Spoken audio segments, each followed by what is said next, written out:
geleentheid vir stil gebed. Dat jy self 'n bietjie met die Here praat en sommer net die hart voor hom uitstaan.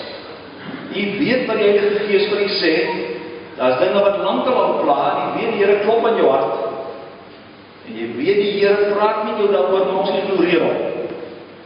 So kom ons praat met die Here, hy sê, kom na my toe, maak hierdie saak met my uit, ek wil jou lewe verander. Kom ons laat die Gees van die Here toe, praat met hom.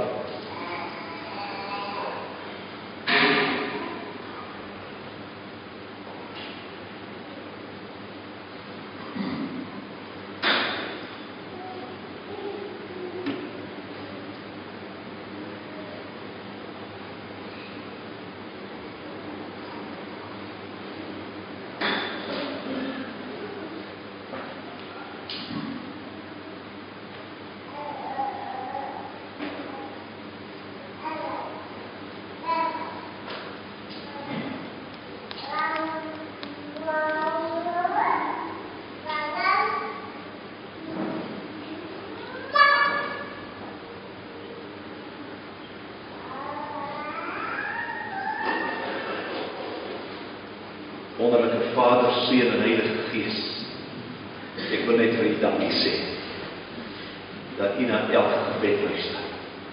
Ek wil vir U dankie sê, dat U hier is. Dankie dat U met geduld na ons luister. En Heilige Gees, ons bid, herskep ons lewe, wederbaar ons, maak ons nuut, sodat U en die saak van die Koninkryk vir ons baie belangrik is. Seën elkeen wat hier is, Here.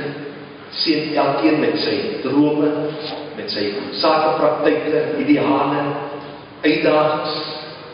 Maar Here, help ons om ook dan individueel, maar ook as gemeente voor U in toewyding te lewe. Bid dit omdat ons almal kan bely dat ons in die Vader glo, en ook in die Seun glo, en ook in die Heilige Gees glo.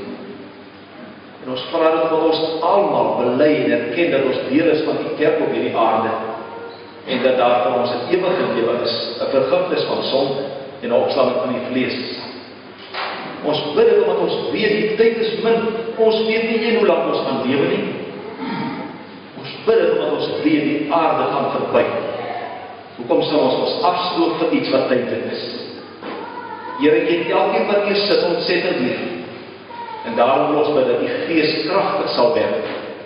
En dat ons met gebed onsself aan U sal wy. Amen. Kom ons eer die Here met ons offergawes.